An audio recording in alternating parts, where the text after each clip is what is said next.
All right, everyone, let's take a look at the data that we've collected in a couple of different scenarios. And let's do some graphs and let's kind of see what we come up with. So here is the cooling water data that we talked about earlier on. And we froze the panes here at the top, but I've unfrozen those. You can see the freeze panes. There's freeze, and then I can unfreeze the panes. And that's what I've done here. So anyway, I'm going to highlight the columns of data. And I've got close to 500 data points here. It's going to take a second to highlight. And I want to do a graph, so I'm going to go to Insert and Charts. And I'm going to choose Scatter, and I'm not going to actually choose the dots, though.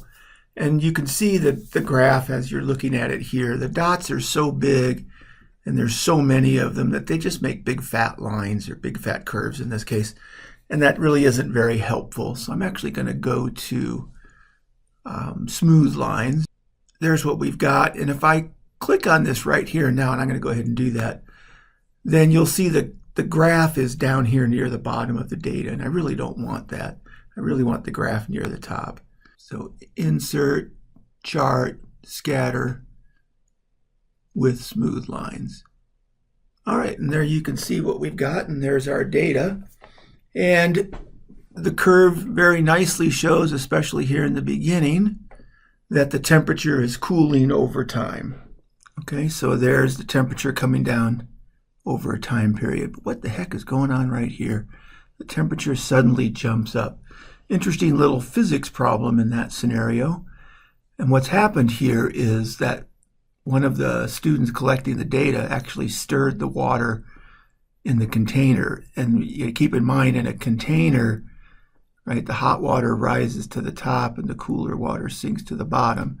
And the thermometer's down here with the bulb at the bottom, so it's measuring really the temperature of the cooler water.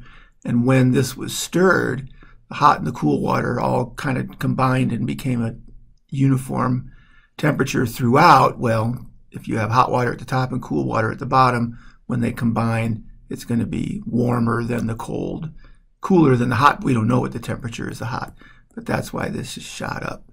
So if I just want to look at the data that we collected before the stir, I can kind of go in here, and if I put my cursor over it, it tells me I'm at point 2360, 21.375. So let's go ahead and highlight this again, and I'm going to go down to 2360. And I really don't need to go to 2360 specifically, but we'll get close to there. There's 2340. So I'm going to stop there at 2370. And again, I'm going to scroll to the top. And I'm going to go to Insert, Charts, and Temperature.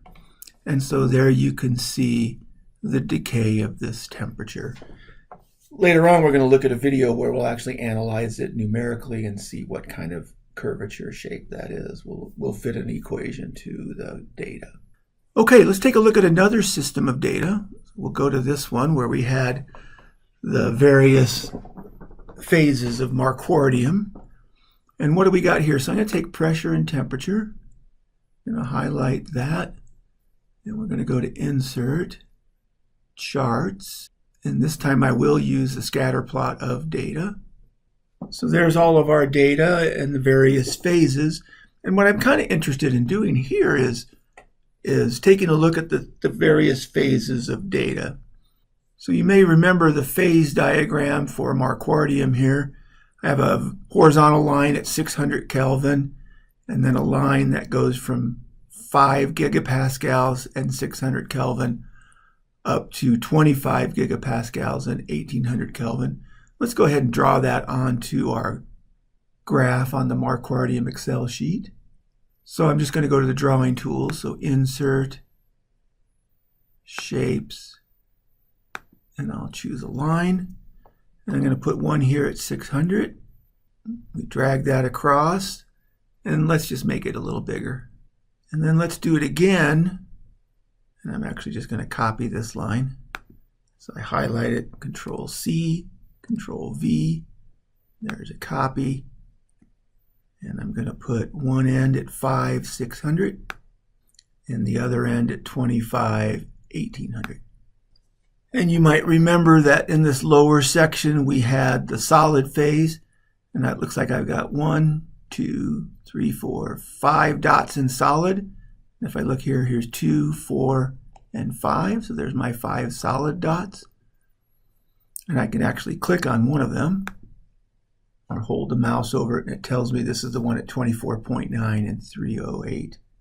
So that's right there. And then this was the liquid phase. I've got 4 dots in the liquid phase. 1, 2, 3, 4 over here. And then 1, 2, 3, 4, 5, 6 dots in the gaseous phase. Here's 3, 4, 5, and 6. So the data seems to be in the correct phases as I look at the graph. All right, so there's just a quick review of graphical interpretation, and we'll take a look at this in more detail in a later video. If you have any questions, please leave them in the comments below. Thank you.